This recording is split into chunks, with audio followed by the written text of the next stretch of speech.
Bonjour à tous et bienvenue dans ce 13h, bienvenue sur la chaîne qui rassemble. Le gouvernement vient de décider de la mise en place prochaine d'un plan d'urgence pour faire face à la question des enfants en situation de rue. À l'issue de la réunion interministérielle qui vient de se tenir, il est convenu une synergie d'action entre tous les acteurs pour apporter une réponse efficace à la question. Les accidents de la circulation sont légion et ils endeuillent régulièrement des familles. Des situations dommageables qui peuvent être évitées bien des fois. Si dans plusieurs cas d'accident, l'incivisme des conducteurs est cité comme la cause, les pneus des véhicules sont très souvent aussi le problème. Ami Sissoko s'est intéressé à ce facteur, les résultats de son investigation à suivre. De nouvelles intempéries sont attendues ce dimanche après 3 semaines de précipitations inédites qui ont fait au moins 19 morts en Californie. Joe Biden a ordonné l'octroi d'une aide fédérale pour aider les habitants et les collectivités à réparer les dégâts causés. Ces pluies ne suffiront toutefois pas à en finir avec la sécheresse qui frappe durement cet État depuis 2 décennies. Depuis 2016, les présidents de conseil d'administration de Côte d'Ivoire se sont constitués en association. Une association dénommée Conférence des PCA de Côte d'Ivoire et qui a, entre autres, pour objet l'échange entre ses membres pour la réussite de leur mission et le rapprochement des PCA des sociétés d'État et des sociétés à participation financière publique. La conférence, qui est un canal de réflexion, de formation et d'information, compte plusieurs dizaines de membres, plus de 80 hommes et femmes. Ce dimanche, le président de la Conférence des PCA de Côte d'Ivoire est avec nous. Antoine Niezako a accepté notre invitation et nous lui en sommes grés. Merci, Président. Merci. Et bienvenue sur notre plateau. Je suis heureux d'être en votre compagnie ce dimanche. Alors, tout va bien à la Sodefort. Vous en êtes le président du conseil d'administration. Oui, à la Sodefort, oui. Tout ne va pas bien, sinon ce serait trop dire. Tout ira mieux. Tout ira mieux. À tout à l'heure. Merci. On se retrouve dans 30 minutes. Merci, monsieur. Tout d'abord, en bref et en images, le vice-président de la République est arrivé hier samedi aux Émirats arabes unis. Tiemoko Meliet Koné y représentera le président Alassane Ouattara à la 15e édition de la semaine de la durabilité d'Abu Dhabi, prévue du 14 au 19 janvier prochain. Un forum institué depuis 2008 pour soutenir la diversification des sources d'énergie à travers le développement des énergies renouvelables. Le vice-président a été accueilli à sa descente d'avion par les autorités de l'Émirat et plusieurs membres du gouvernement ivoirien. Je vous le disais en titre, un plan d'urgence sera mis en œuvre prochainement en Côte d'Ivoire pour faire face à la situation des enfants en situation de rue. Le gouvernement réalisera 3 centres de transit d'urgence dans le district d'Abidjan et renforcera les opérations de retrait des enfants en situation de rue. Ce sont les décisions prises lors de la dernière réunion du comité interministériel portant sur la question. Réunion à laquelle Mamadou Kouassi a pu assister pour nous. Selon les dernières études réalisées par des organismes internationaux, l'on dénombre environ 2 millions d'enfants en situation de rue en Côte d'Ivoire. Les raisons de la présence de ces enfants âgés de 3 à 17 ans s'expliquent par diverses raisons, dont la précarité de certaines familles. De nombreuses initiatives sont menées par le ministère de la Femme, de la Famille et de l'Enfant pour sortir ces enfants de la rue. Et pour renforcer ces actions de terrain, le gouvernement vient de mettre en place un comité interministériel présidé par la ministre de la Femme, de la Famille et de l'Enfant. Il s'agit de créer une synergie autour de la question des enfants en situation de rue. Il faut travailler, se concerter pour voir les causes profondes de la présence de ces enfants dans les rues et essayer de trouver des solutions à la racine. Et c'est ce que nous allons faire parce que nous sommes conscients d'une chose, ce sont ces enfants-là qui sont la relève de demain. Donc, dans les mois à venir, je pense que le constat devrait être là. Chaque Ivoirien devrait remarquer qu'en sortant de chez lui, il y avait une image qu'il ne verra plus ou qu'il ne voit pas. Je voudrais lancer aussi cet appel à toutes les populations de Côte d'Ivoire de s'associer à l'État pour que nous puissions retirer ces enfants. La présence des ministères techniques, notamment les ministères en charge de la santé, de l'éducation nationale, de l'enseignement technique, de la justice et de la sécurité, vient renforcer la prise en charge et la réinsertion de ces enfants sortis de la rue.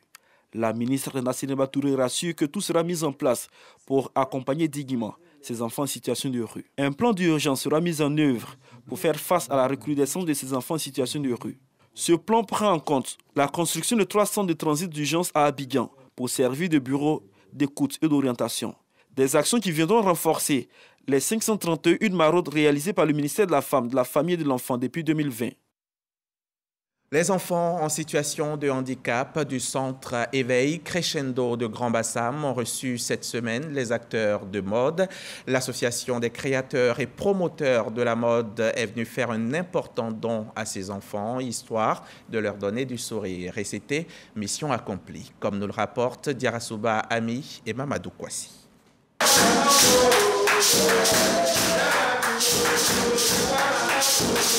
La joie peut se lire sur le visage de ces enfants en situation de handicap du centre Éveil Crescendo de Grand Bassam qui reçoivent des dons.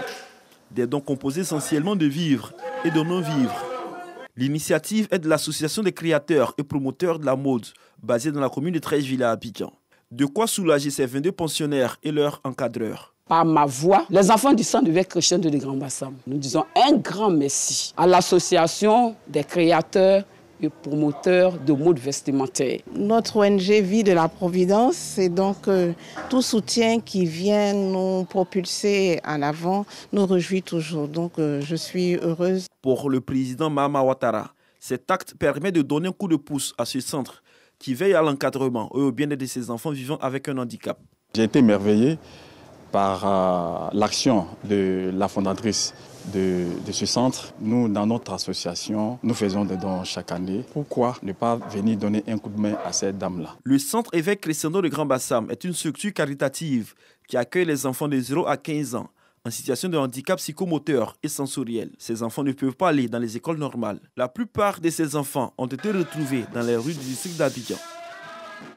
Là, on part à Yadio, dans le département d'Agboville. Là-bas, les élèves de l'école primaire voient leurs conditions d'apprentissage s'améliorer considérablement.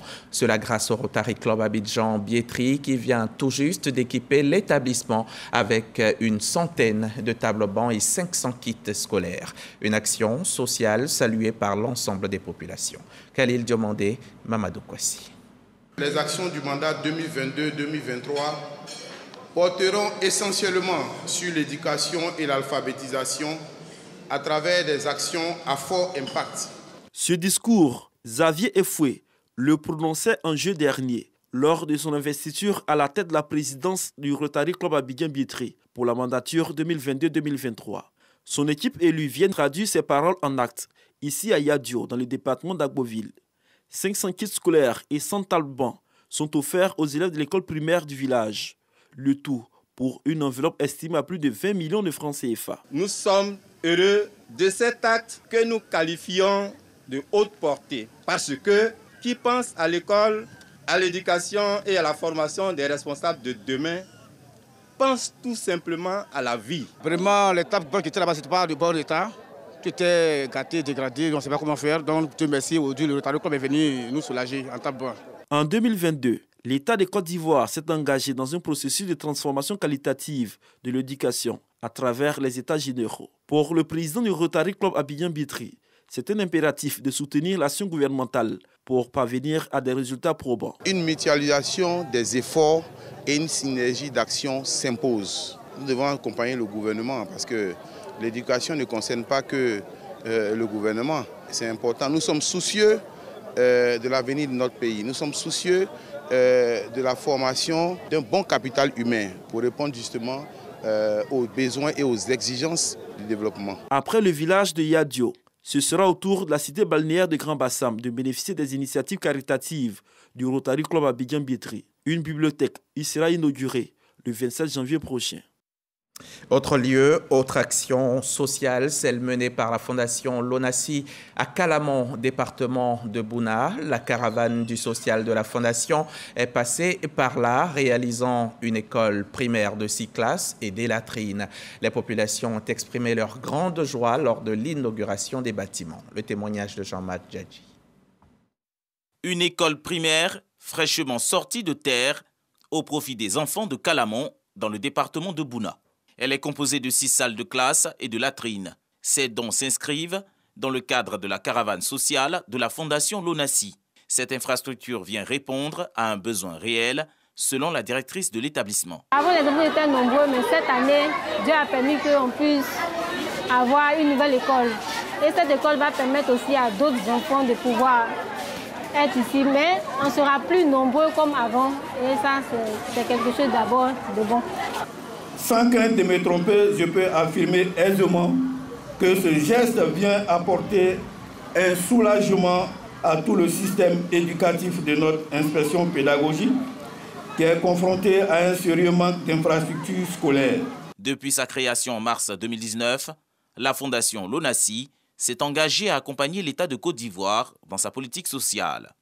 En offrant cette école, la directrice de l'action sociale de la Fondation émet le vœu de voir les résultats scolaires s'améliorer dans la localité de Kalamon. L'accès à l'éducation est un droit fondamental. Ces classes équipées en table-banc contribueront, j'en suis convaincu, à garantir ce droit aux enfants de Kalamon. Entamée depuis le mois d'octobre, la caravane sociale de la Fondation Lonasi a sillonné plusieurs localités, entre autres Gogouin-Lema, Bogouiné, Yamoussoukro, Assi, Assasso. Des centres de santé intégrés et des centres culturels polyvalents ont été offerts aux populations des dites localités. La Côte d'Ivoire a enregistré plus de 14 200 accidents de la route rien qu'en 2021. Et le mauvais état des pneus des véhicules est souvent mis en cause dans ces accidents. Bien entendu, on n'écarte pas les excès de vitesse et autres actes d'incivisme des conducteurs, mais les pneus y sont très souvent aussi pour quelque chose. Mais d'où sortent justement ces pneus de seconde main? Sont-ils garantis? Comment régler la question et assurer une bien meilleure sécurité aux populations? Élément de réponse maintenant avec Ami Sissoko. Vous avez 12 pneus, il n'y a pas un seul pneu qui est bon. Montrez-moi un seul pneu qui est bon. Même le pneu, c'est tout. Hein? Montrez-moi. Ce qu'on va faire, on va mettre votre véhicule en fourrière. Les 12 pneus là, vous allez les remplacer tous. 14 234, c'est le nombre d'accidents de la circulation enregistrés en Côte d'Ivoire en 2021, selon l'Office de sécurité routière. Lozère de nombre pour la même période, 22 815 victimes, dont 1614 tués et plus de 13 000 blessés graves. Alors, il faut partir d'abord des statistiques basiques, classiques qui sont données par l'Office de la sécurité routière, qui indiquent que dans les accidents de la route, je peux dire en Côte d'Ivoire, le facteur humain y est pour beaucoup. Ensuite vient le facteur mécanique. Les pneus, éléments de liaison entre l'automobile et la chaussée, sont garants de la bonne tenue de la route et du freinage. Il est donc évident que des pneus de qualité sont essentiels pour la sécurité. Quand vous prenez le pneu, vous regardez le DOT qui a été écrit là. Voilà. Après le DOT, vous continuez, vous allez voir 4 chiffres qui est gravé sur le pneu. 40-15, c'est quoi? C'est que dans chaque semaine de l'année, les pneus se fabriquent. Voilà, 40e semaine 2015. C'est quoi? C'est que la péremption, c'est 4 ans. Vous ajoutez 4 ans plus les 15, ça fait 2019. Voilà, ça veut dire que ce pneu, normalement, est périmé depuis 2019. Voilà, chez nous, en Afrique, il fait très chaud. Ça veut dire que les pneus qu'on doit rouler dessus, ce sont des pneus de température A. Des fois, ils envoient des pneus température B, qui fait que des fois, ça se déforme, ça provoque des accidents. Ils sont pourtant nombreux, les propriétaires et autres usagers de véhicules qui s'équipent en pneus usagés, ignorant volontairement ou de bonne foi ces notions sécuritaires de base. Tu voulais un franc se revoir? Oui. C'est le même numéro, le 215 65 16. Je choisis toujours pour les clients. Le plus souvent, ils ne peuvent pas faire le bon choix, puisque eux, ils peuvent se référer qu'au rayures seulement des pneus. Alors pourtant, le rayure peut être là et puis le pneu peut avoir un coup.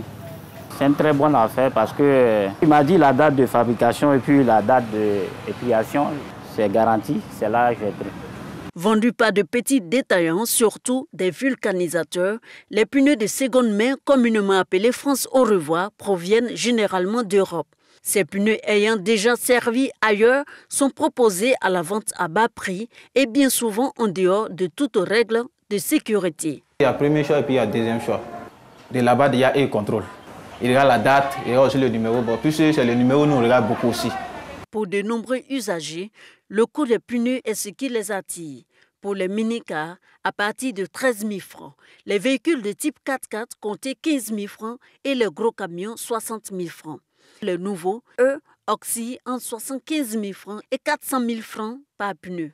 Pour Lassine et Yakoubatou, de chauffeurs de minicar, acheter moins cher suffit à leur bonheur. Si on regarde les crampons là, si c'est bon, voilà. Non, c'est du quoi? On a gagné bon pneu. Occasion là, il y a payé un à 25 000, un à 25 000. Bon, j'ai vu, eux au moins, ils ont fait 6 mois sur le camion. Donc, c'est ce qui a fait que moi-même, je suis resté à payer occasion. Si le faible coût de ces pneus de seconde main est une aubaine pour certains usagers, d'autres restent cependant prudents. C'est les pneus qu'on appelle communément France Auréois. Ça veut dire que ça a déjà été utilisé. Voilà. Donc, quelque part, je ne me sens pas trop en sécurité avec ces pneus-là. En Côte d'Ivoire, il n'existe pas de statistiques officielles sur les accidents liés exclusivement à l'état des pneus. En Europe, de récentes études publiées sur le site www.zerotraca.mma soulignent que 153 000 accidents de la circulation ont pour origine des problèmes de pneumatiques. La Société ivoirienne de contrôle technique automobile et industriel, SICTA, est l'une des 2 structures qui effectuent sur l'ensemble du territoire ivoirien le contrôle technique des véhicules obligatoire et périodique depuis l'arrêté numéro 614 du 13 juin 1991. Dans le cadre d'un contrat de concession du service public en conformité avec la réglementation ivoirienne. Une dizaine d'éléments sont contrôlés, parmi lesquels les roues. Et à la SICTA à Korogo, un véhicule sur 5 est recalé à cause du mauvais état des pneus. Cet écran nous donne les valeurs électroniquement et techniquement. Pour ne pas dire ces mesures-là ne sont pas falsifiables. Voilà. Et que quand il sort là, si tu dis que c'est bon, c'est bon. Si c'est pas bon, parce qu'on a des marges de tolérance, des intervalles de tolérance. Donc lorsque vous débordez la tolérance, il vous affiche que c'est pas bon, c'est refusé automatiquement. Ici par exemple, T, dans la cartographie, le T, il a une certaine vitesse. Quand il voit T, on peut dire que le T il va jusqu'à soit à 180 à l'heure. Et qu'il ne peut pas dépasser les 180, sinon le pneu va s'exploser. Il y a un indice de charge dessus. Le 106 correspond à un certain tonnage, le poids qu'il peut prendre, que le pneu peut supporter. Si tu n'as pas de bons pneus, tu ne peux pas avoir de bons freins. Et un pneu qui est surgonflé, il n'est pas bon pour la route. Un pneu qui est sous-gonflé, il n'est pas aussi bon pour la route. Pour réduire considérablement les accidents sur les routes ivoiriennes, au niveau du ministère des Transports, des initiatives sont prises.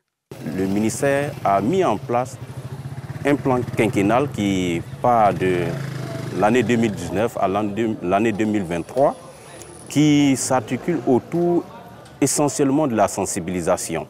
Et le ministère a donc instruit les forces de l'ordre à l'effet de mettre systématiquement aux arrêts les véhicules qui ont une pneumatique défectueuse. En plus de constituer un véritable danger pour les usagers de la route, tous ces pneus usagés qui entrent en Côte d'Ivoire le sont également pour l'environnement. Sécurité routière, les pneus usagés, attention, danger. C'est un document signé Ami Sissoko, notre correspondante permanente dans le Poro. Dans la région de Gbeke, au centre de la Côte d'Ivoire, ce sont plus de 300 jeunes qui viennent de bénéficier d'une formation à l'âge fort et dans une auto-école. L'objectif étant leur autonomisation. Ils ont reçu cette semaine leur diplôme et leur permis de conduire en présence des autorités locales et de nos reporters Djeneba Ouattara et Corona Soro. Le directeur général du Trésor et de la comptabilité publique, député de Diabo Landjibonou, fait de l'autonomisation des jeunes son cheval de bataille. À son initiative, 150 jeunes ont bénéficié de formations à la GFOP, agence de formation professionnelle, et 205 à l'auto-école. 3 mois après, ces jeunes reçoivent leur certificat de fin de formation pour les uns et les permis de conduire pour les autres. Pour le donateur, l'action s'inscrit dans le cadre de la politique d'autonomisation des jeunes et des femmes du président de la République, Alassane Ouattara. C'est une activité qui s'inscrit dans la vision du chef de l'État, son Excellence Alassane Ouattara, de donner une seconde chance à nos jeunes qui sont sortis du circuit scolaire. Nous avons voulu leur apprendre à faire quelque chose et à leur donner le premier diplôme qui puisse exister, qui est le permis de conduire. À Saouré Kounan Jacques exhorte les bénéficiaires également à l'entrepreneuriat. Le conseil, c'est de leur dire on leur a tendu une perche à eux maintenant de fructifier cette chance qu'on leur donne. Faire en sorte qu'à partir de ces parchemins et de ces permis, ils puissent s'auto-employer. Les bénéficiaires traduisent leur reconnaissance aux donateurs pour toutes ces actions en faveur du bien-être des populations. Nous devons nous estimer heureux en cette fin d'année d'avoir trouvé un grand homme du Béguet qui a le remède de toutes nos souffrances. La formation que nous venons d'achever et qui nous ouvre les portes du travail afin que notre cœur ne batte plus à l'insouciance. Les autorités présentes et les partenaires, tout en encourageant l'initiative, produisent des conseils également aux jeunes. La formation des 150 jeunes a concerné les filières sanitaires, électricité, bâtiment, peinture, industriel, soudure, mécanique, maintenance informatique et réseau. On rentre à Abidjan et on se rend à l'ENA, l'École nationale d'administration. C'est là que s'est tenue récemment l'Assemblée générale de la MUSCOPSI, la mutuelle sociale du corps préfectoral de Côte d'Ivoire. Les membres du corps préfectoral se sont donc réunis pour prendre de nouvelles résolutions pour l'année 2023 qui débute. Le témoignage de Laetitia Kwasi et Jean-Marc Djedji. Œuvrer pour l'amélioration des conditions de vie sociale, le renforcement de l'image et du prestige du corps préfectoral, c'est la mission que s'est assignée la mutuelle sociale du corps préfectoral de Côte d'Ivoire, MUSCOPSI. Dans son plan de travail, la MUSCOPSI met en place une assurance maladie digitale appelée MUSCOPSI Ankara afin de répondre aux exigences et problèmes de santé de ses membres. La vocation principale d'une mutuelle sociale, c'est bien la santé. Nous sommes pour cet exercice en mode de gestion partagé avec donc un gestionnaire de réseau. L'année prochaine, en 2024, nous serons en gestion totalement autonome. Et pour cette année, nous avons choisi la digitalisation. C'est-à-dire que tous les membres du corps préfectoral n'ont pas besoin de se déplacer pour effectuer une quelconque démarche. Ils peuvent le faire en ligne, rester dans leurs circonscriptions respectives et au final, ils seront tous assurés. Une occasion pour les membres du corps préfectoral d'établir et adopter de manière unanime le projet de budget 2023 de la mutuelle. Nous allons examiner avec donc l'Assemblée générale se propose donc de faire démarrer les travaux de construction de l'hôpital donc des membres du corps préfectoral à Yamoussoukro. Et en plus de cela, de démarrer également dans le courant du premier trimestre de cette année le siège de notre mutuelle. La MUSCOPSI est née le 23 mai 2021 et procède de la mutation de l'association des membres du corps préfectoral de Côte d'Ivoire, AMCP-SI. Place au chapitre Covid, c'est le moment de vous communiquer des chiffres clés.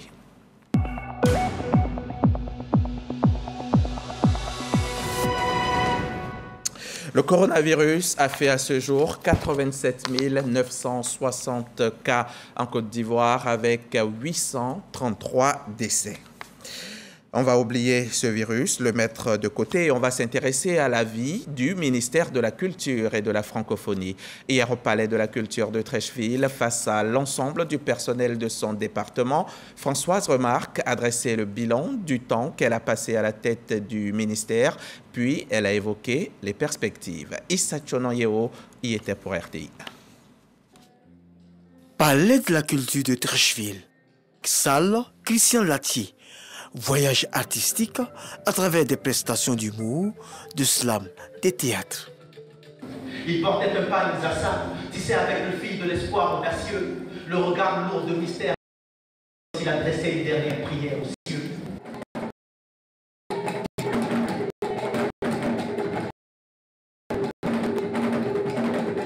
Une ambiance des fêtes en ce début d'année qui permet aux hommes du monde de la culture d'apprécier le travail effectué par la ministre Françoise Remarque. Madame la ministre, la compétence, c'est ce que le mandat attend du mandataire. C'est ce que le président de la République et tout le gouvernement attendent de vous, que vous fassiez preuve de compétence. Cette compétence, vous l'avez. Cela fait 10 mois que vous êtes à la tête de notre département. Et les résultats déjà obtenus pourraient faire croire qu'il y a des années que vous êtes là. La ministre de la Culture et de la Francophonie met à profit cette occasion pour dresser son bilan. Notre culture, elle est parole, elle est art, elle est créativité, elle est fierté. La francophonie est son complément stratégique. Elle est également une source de visibilité pour notre pays et elle met en exergue la diversité et elle fait la promotion de la paix, de la solidarité. Elle n'oublie pas d'indiquer que 2023 est une année des grands rendez-vous. Le président de la République, son Excellence M. Alassane Ouattara, qui les a évoqués lors de son adresse à la nation. Nous allons accueillir la foire interafricaine, qui est un élément clé important. Et pendant cette foire interafricaine, une semaine entière sera, comme l'année dernière, réservée aux industries créatives et culturelles. La Cannes 2023 réunira la crème du football africain. La culture tiendra évidemment une place importante aux côtés de mes collègues d'autres ministères pour un succès global et partagé. Les artistes Roselyne Layo, Yodé et Siro ou bien d'autres apportent un cachet spécial à ces retrouvailles des acteurs culturels au Palais de la Culture de Trècheville. Un reportage de Issa Chonan Oyeo, notre chef d'édition du jour.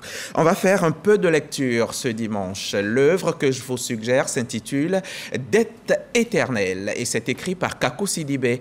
La jeune écrivaine ivoirienne y traite tous les éléments qui peuvent constituer un frein au développement, au bien-être de la femme en Afrique. Ce sont notamment l'excision ou le mariage forcé. Serge Pakom Didi et Mamadou Kouassi étaient à la cérémonie de dédicace. Ils nous ont dit un mot.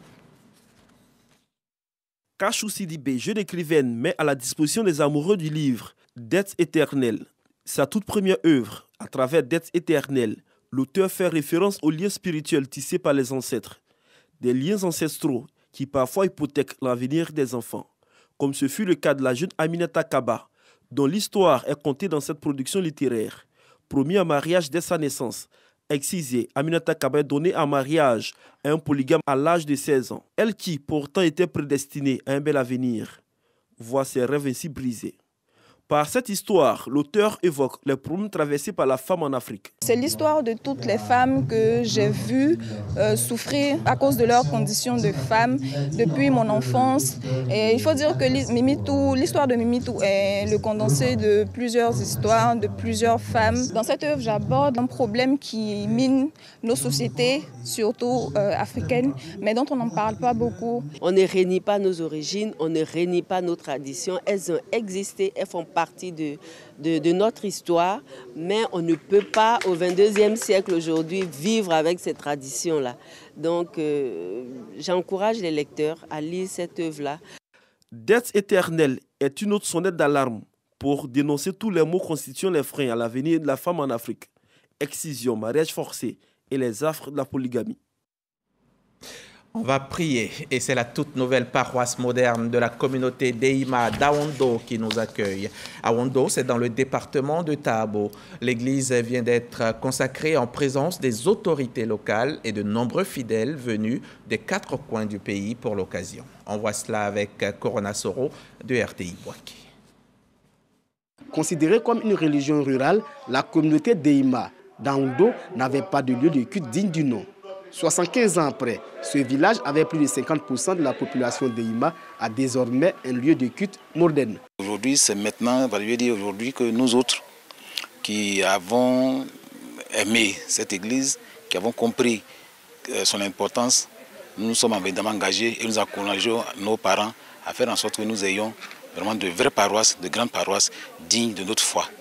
Financé entièrement par les fidèles du village, à hauteur de 30 millions de francs CFA, l'édifice religieux est composé d'un lieu de culte, de la résidence du Pawaba et d'une salle de réception. Le Conseil national d'Eima veut donner une nouvelle dynamique d'expansion de l'église à travers la construction de paroisses. Notre souhait, nous voudrions que toute la Côte d'Ivoire soit dotée des églises d'Eima. Il faudrait que le DEMA prenne toute la Côte d'Ivoire pour qu'il ait la paix. Ici, nous prions pour la paix de la Côte d'Ivoire, la paix du monde entier. Parrain de cette cérémonie de consécration de la paroisse, le ministre de la Santé, Pierre Demba. Son représentant engage l'église d'Ehima à continuer sa mission, celle de prier pour la paix en Côte d'Ivoire. Ils prient au nom du Seigneur Jésus-Christ et je pense qu'ils peuvent aussi passer des messages qui vont amener la Côte d'Ivoire à vivre dans la paix, dans la cohésion et dans l'amour, selon les préceptes de Dieu. L'église d'Ehima a été révélée à sa prophétesse à Lakuta en 1922. Le d'Ehima est la première église ivoirienne révélée. Le championnat d'Afrique et des nations de football 2022 se dispute en ce moment en Algérie. Il a lieu du 13 janvier au 4 février prochain. Les Lions locaux de la Teranga débutent de la plus belle des manières leur CHAN. Pour leur première rencontre, les hommes de Pape Bounatiao ont battu la Côte d'Ivoire 1-0. Arsène Kouassi.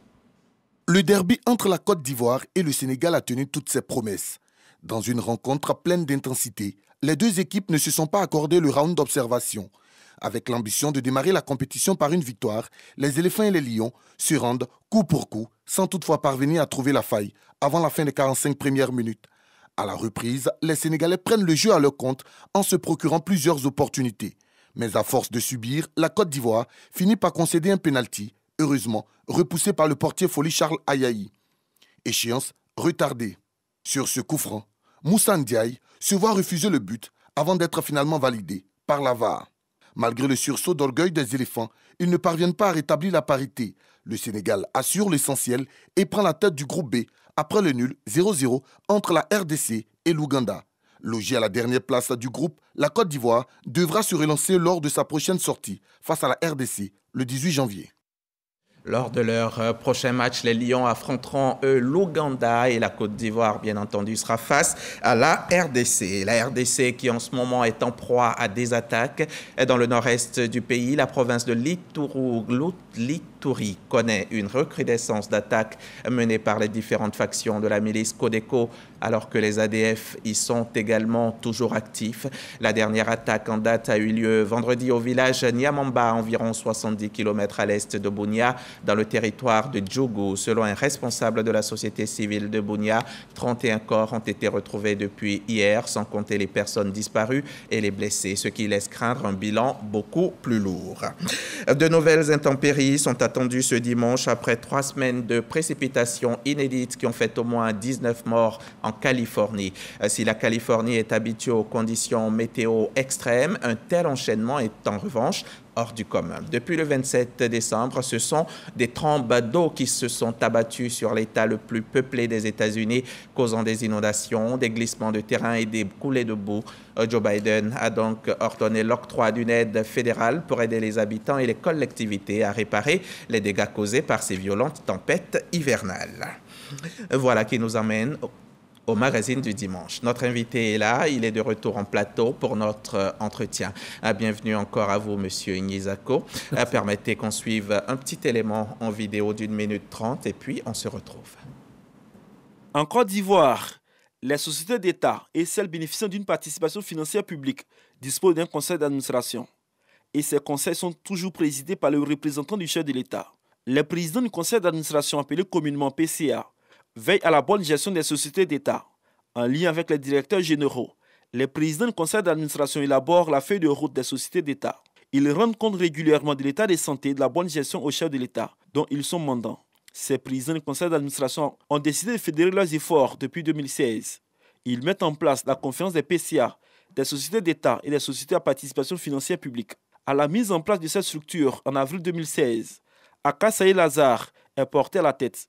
6 ans après, il passe la main à Antoine Ignizako, actuel président du conseil d'administration de la SODEFOR. Depuis son élection le 21 juillet 2022, le nouveau président de la conférence des PCA multiplie les initiatives pour redorer davantage le blason de cette structure. Plusieurs audiences sont obtenues auprès du vice-président de la République, du Premier ministre et de plusieurs présidents d'institutions. On compte à ce jour plus de 80 membres au sein de cette conférence. Le partage d'expérience et le renforcement des capacités des membres, tels que recommandés par les textes de cette structure, ont permis d'enregistrer de bons résultats. En 2021, les sociétés présidées par les membres de la conférence des PCA ont obtenu 5 478 milliards de francs CFA comme chiffre d'affaires pour 33 milliards de francs CFA de dividendes. À l'installation de la nouvelle équipe, promesse a été faite par le président Antoine Nizako de faire plus pour accroître les chiffres d'affaires des sociétés d'État. Merci à vous, Mamadou Okwasi. Monsieur Nizako, qui est PCA? Quel est le rôle d'un PCA? Alors, le rôle du PCA, avant de vous dire, il est issu des administrateurs. Parce que quand on crée une société, pourquoi on crée une société d'État? Parce que l'administration centrale, à partir des ministères, ne peut plus gérer. Parce que nous, qui avons l'expérience requise de 44 ans de continu de travail, moi j'ai connu 21 ministres, je dis bien 21 ministres, je sais comment se gère au niveau central une direction. C'est pour ça qu'on crée ces entités transversales. Quand je dis transversales, c'est le mot qu'il faut. Des entités pour gérer une partie des deniers publics avec des spécialistes. C'est pour ça que d'abord, en fonction du basique OADA, il y a plusieurs administrateurs en fonction de l'objectif d'une société d'État. Et après, il y a une élection en interne. C'est pour cela que le représentant du président de la République ne peut pas jouer en joker dans une société d'État. C'est pour ça que le président de la République devient président du conseil d'administration. Et il joue quel rôle quand il est élu? Alors, quand il est élu, c'est lui l'administrateur principal. C'est lui qui est le tempo, le chef d'orchestre d'une administration, qui confère au directeur général certains pouvoirs et ce pouvoir est surveillé en veille permanente par le conseil d'administration et particulièrement par le président du conseil d'administration. Il y a des conseils d'administration, oui, il y a aussi des conseils de régulation et de surveillance. Oui. C'est quoi la nuance? La nuance, c'est les objectifs qu'on donne à une société. Le conseil de régulation, il y a des sociétés de conseil de régulation qui sont plus autonomes qu'un conseil d'administration ordinaire. Et le conseil de gestion, les moins. Notamment la RTCI, par exemple. Ah ben ça, c'est un conseil de régulation. L'ANARE aussi, voilà. par exemple. Donc, et le conseil de surveillance? Le conseil de surveillance est à cheval entre le conseil d'administration classique et le conseil d'administration. Et après, il y a le conseil de gestion qui est un peu plus en dessous. C'est ça. Le PCA, le directeur général, c'est quoi leur rapport? Le rapport, c'est un rapport, je ne dirais pas convivial, c'est un rapport professionnel. C'est le conseil d'administration qui donne le tempo à une société et qui confère le pouvoir au directeur général. Et comme de temps en temps, on ne voit plus que le directeur général que le PCA, c'est pour ça qu'on a l'air de croire que le PCA, pour ne pas dire le conseil d'administration, est en dessous d'un directeur général. Si on s'en tient à l'organigramme, vous êtes au-dessus du directeur général, mais dans les faits, les vrais patrons, ce sont les directeurs généraux. Je ne crois pas qu'un directeur général, en tout cas où moi j'ai été SONATT, j'étais directeur au transport terrestre, c'est pour ça qu'on m'a mis directeur PCA de la SONATT, c'est parce que je suis un ingénieur qu'on m'a mis au Fonds de développement des infrastructures industrielles, c'est parce que j'ai fait l'environnement, c'est pour ça qu'on m'a mis là. En tout cas, dans mon cas, dans les 3 sociétés où je suis passé, un directeur général ne peut pas faire la loi dans la société d'État où je suis PCA. Vous êtes, monsieur, je l'ai dit, dans l'organigramme, si on en tient compte, vous êtes au-dessus. Mais vous êtes même moins payé qu'eux. Oui, vous savez, moins payé, c'est parce que dans le temps, on avait l'air de croire que le PCA ne travaille pas. Ce n'est pas en venant à 7h30 du matin ou en partant à 14h, 15h qu'on travaille. La capacité, ce n'est pas de faire le temps au bureau, c'est de savoir réfléchir à partir de la maison. Il y a maintenant des domaines, il y a des traçabilités à partir d'un domicile, même d'un cellulaire simple, qui peut donner des choses. Alors, je vais vous donner un exemple. Au Fonds de développement des infrastructures industrielles, ce n'est pas le directeur général qui a fait un prêt de 50 milliards, c'est bien moi. Qui a fait un prêt de 83 milliards, c'est bien moi. Vous avez réussi à lever des fonds pour ces... Voilà, et je me suis passé d'un directeur général, y compris un ministre. Donc, c'est pour vous dire que quand on nous confère, quand on sait appliquer, en tout cas, la loi, on l'applique. Ça, c'est des actes isolés que vous venez de citer. Non, il n'est pas isolé. Il faut que chacun lise ses statuts. C'est une question... Moi, je ne crois pas qu'il soit isolé. Il faut lire. Je veux dire que ce n'est pas tous les PCA qui réussissent à lever des fonds autant que vous avez. Ah non, mais ça dépend. Vous l'avez réussi. Mais parmi vous aussi, il y a des DG, des anciens directeurs généraux, des anciens ministres qui aujourd'hui sont parmi vous, qui essaient de vivre avec moins, avec... Oui, je comprends ce que vous voulez. Alors, évitez de croire que le PCA est un club où on vient se reposer. Alors, quand vous dites des anciens DG ou des ministres, non. Il en existe, non? Il en existe, mais écoutez, c'est le président de la République qui sait à un moment donné qui, évidemment, nous sommes politiques, hein, entre nous, il ne faut pas ces choses. On ne va pas nommer quelqu'un de l'opposition PCA comme ça, ce n'est même pas possible. C'est une sélection, chacun vient avec son sponsor, chacun vient, il sait comment il a démarché. Le président de la République... Ah, il faut démarcher... Non, quand je dis démarcher, en fait, il faut poser les problèmes. Il faut que le président de la République vous connaisse, il connaît tout le monde, et ce n'est pas lui, vous savez, hein, le président, vous le connaissez mieux que moi. Quand je dis vous les journalistes, c'est un autre domaine. Il connaît, il sait où il va. C'est pour ça que ça nous confère ça de le représenter dans les sociétés d'État. Et ça nous fait plaisir de voir que notre représentation est effective. Ce n'est pas un syndicat. C'est pour ça que nous ne revendiquons pas la différence de salaire dont vous parlez. Mais je pense que depuis un certain temps... Ça vous plairait bien que le salaire... Non, vos émoluments, voilà comment il faut appeler. Voilà, c'est les émoluments. Oui, pas un salaire. Alors, nous avons déjà fait des approches au niveau du Brain Trust. On pouvait aller directement voir le président de la République parce que, en tout cas, c'est pour lui que nous sommes là. Non, nous sommes allés pas à pas. Vous le représentez dans voilà, donc il faut éviter de brûler les étapes. Je suppose qu'il y a eu des oublis, mais ça devait... Parce que, attention, je vais vous dire, quand vous venez dans une direction générale, devant une direction générale, que vous êtes PCA, vous êtes aux prises avec la direction, le directeur des choses, avec cette chose, mais il vous faut de la qualité de personnes, même si vous êtes un polytechnicien. Il faut avoir surtout des collaborateurs qui vont travailler. Sinon, vous serez seul devant la direction, vous ne pouvez pas la maîtriser. Vous dites que le PCA, ce n'est pas un poste de repos, mais quelqu'un disait l'autre jour que quand on ne sait pas où mettre quelqu'un, on lui trouve un poste de PCA où il se tourne les pouces, il est tranquille et tout le monde est content. Qu'est-ce que vous Oui, et ça, c'est une vue d'esprit. Croyez-vous que ce président de la République, que nous connaissons tous, va prendre son décret, un décret, donner des millions par mois, et puis on tourne les pouces, le directeur général détourne l'argent, et à nous aller? Non, ce n'est pas ça. Cet esprit, je ne peux même pas vous dire qu'il a changé. Il est mal interprété. D'accord. Est-ce que c'est pour pallier cela que votre plateforme a vu le jour? Non, notre plateforme a vu le jour depuis le producteur, c'est l'actuel PCA. Non, c'est là.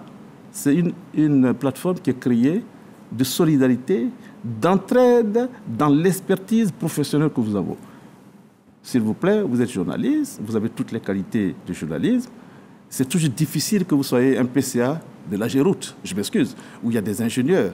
D'aller au Bénet, c'est vrai, même si vous avez le B.A.B.A. de la gestion des hommes, attention, il y a trop d'astuces. C'est pour cela que nous pouvons vous aider dans une entraide professionnelle pour essayer d'amoindrir les choses. Il ne faut pas attendre aussi un audit qui vient 4, 6, 5 ans après pour savoir que le directeur a dérapé. Ce n'est pas possible. Il faut raison garder, savoir que nous avons fait 5 478 milliards en 2021 d'activité. Nous avons les résultats cumulés de 528 milliards et des dividendes de 33 milliards. Je parle de 21. 22, ça ne va pas tarder. Il faut peut-être, à cause du Covid, il faut aller à 5 à 10%. L'émergence passe nécessairement par les sociétés d'État parce qu'on gère les sociétés d'État comme dans le privé. C'est pour ça qu'on n'a pas les salaires ou les émoluments d'un fonctionnaire. Vous ne cessez d'en parler, les salaires, les émoluments. Est-ce que la conférence des PCA, vous n'êtes pas frustré? Non, il faut éviter d'être frustré. Vous savez, le chef d'État peut faire un oubli. Il n'est pas normal, dans une équipe nationale, comme me disait un grand entraîneur de Chelsea, vous ne pouvez pas entraîner une équipe si les joueurs ont plus de vous en salaire. C'est le cas dans une société d'État. Est-ce qu'on se fait bien comprendre? Et puis, on est entre nous. Hein. Tôt ou tard, on va passer aux générations futures ce poste de PCA, parce que ce n'est pas un moulin où on rentre, on sort. Il y a des ministres qui deviennent PCA. Nous, les PCA, nous aspirons à être ministres pour certains. Nous aspirons à être, je ne sais pas, je vais vous dire comme ça au hasard, président d'un conseil régional, maire. Mais qu'est-ce qu'on fait après? Le jour où ce n'est pas PCA, il faut que dans un miroir, on se regarde pour dire qu'on a travaillé et que nous avons des rentes viagères, ce qui n'est pas le cas. Je pense que après PCA, qu'est-ce qui vient, selon vous pensez Non, alors là, ce n'est même pas une colle. Un décret supérieur, après le PCA, sur le poste ministériel, c'est peut-être une institution, mais Vous êtes 80, 85. Mais il n'y a pas 85 postes. Oui, on n'a pas les mêmes ambitions. Attention, on n'a pas les mêmes ambitions dans les postes. J'en sais quelque chose. Nous avons des administrateurs des services financiers, nous avons ceci, nous avons des ingénieurs. Non, il faut raison garder. Il ne faut pas rêver non plus, sinon ça devient un cauchemar. L'idéal, c'est d'augmenter.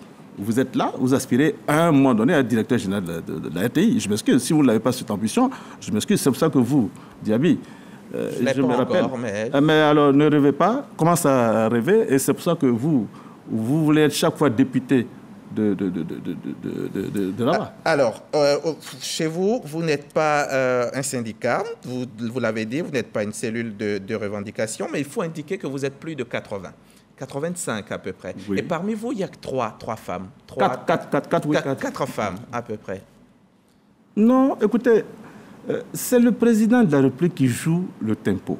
Autant dans le poste ministériel, il y a une certaine parité qui s'élève, autant, en tout cas, on a des administrateurs aussi, je n'ai pas encore fait les statistiques des administrateurs, les dames ne s'en plaignent pas autant, mais allez demander à Nasserema qu'il y a des choses, pourquoi ceci, cela, et puis ça va venir, il faut qu'on aille dans une parité de 30%. Je ne suis pas contre, surtout que les dames sont justes, elles sont là, elles ont la capacité. Vraiment, moi, j'ai pas de... Qu'est-ce que vous recherchez au juste, la plateforme, la conférence des PCA? Dites-nous en 2-3 mots. Mais comment? Vous n'avez pas encore compris en 10 minutes? Allez-y. C'est qu'on recherche? Oui. On recherche à augmenter nos capacités, nos expertises professionnelles pour faire marcher nos sociétés d'État, pour qu'on, d'un X%, qu'on aille à chaque fois 10%, 11%, et partager les dividendes. Vous savez, même s'ils ne sont pas des sociétés marchandes, les dividendes, le PCA a 1,5 fois ses émoluments en fin d'année, s'il y a des dividendes, et le directeur général, à qui on a conféré, à 3 fois. C'est tout ça qu'il faut éviter pour dire que nous ne sommes pas contre. La linéarité, on la connaît mieux que les directeurs généraux. Et il faut qu'on applique vraiment un sens inné du devoir fait, surtout qu'eux, ils sont là de manière générale, pour certains directeurs généraux, 10 ans, 15 ans. Nous sommes là 3 ans, plus 3 ans. Ceux qui ont la chance vont dans certaines sociétés. Nous ne sommes pas contre. Nous ne sommes pas un syndicat, mais nous regardons aussi dans les yeux, dans l'expérience acquise. Pourquoi j'ai 44 ans d'expérience continue et les autres n'en ont pas? Voilà que je comprends mieux. Il fallait que vous le disiez encore une fois. Donc 10 minutes plus cette réponse, on comprend encore mieux. J'ai entendu dire que vous êtes loin d'être apolitique. Ah non, nous ne sommes pas loin d'être apolitique. Alors je m'excuse. Il y a des PCA qui sont venus parce qu'ils étaient probablement présidents du conseil généraux, régionaux. Et moi qui suis là, il n'y a pas longtemps, je suis secrétaire départemental d'Alois sous-préfecture et j'aspire encore à quelque chose que je ne vais pas dire là-bas. Départemental RHDP. Écoutez, l'heure n'est plus, on regarde dans la même direction. Cela va de soi. Je ne vais pas mettre dans une opposition quelqu'un. L'autre qui parlait du tabouret, il n'a pas tort aussi. Je m'excuse, on ne fait pas la passe à un adversaire, à ma connaissance. Vous êtes président de la conférence depuis l'année dernière, le 21 juillet 2000. Il y a pratiquement 6 mois, oui. 2022. Combien de temps va durer votre mandat? 2 ans renouvelables. 2 ans. Mais j'avoue que moi, je vais vous dire, si ce que j'ai vu en objectif, si on nous règle tous nos problèmes d'émolument et de responsabilité de la sécurisation de la fonction, moi, je pense que je peux me retirer. Ça, je fais la passation rapidement à une charge et puis vraiment, je passe à autre chose. En une phrase, vos perspectives, Monsieur le Président. Les perspectives de la PCA, c'est l'équité, le savoir-faire, surtout incarner la responsabilité du président de la République au sein de nos sociétés d'État. Merci. Merci. Monsieur Nyizako, Antoine Nyizako, président du conseil d'administration de la SODEFOR, président de la conférence des PCA de Côte d'Ivoire, une plateforme dont il est venu nous en dire beaucoup ce dimanche. Merci encore à vous. Bonne continuation, bon retour chez vous et surtout, bonne année 2023. Merci à vous aussi, chers téléspectateurs. Merci de votre confiance et à jeudi prochain.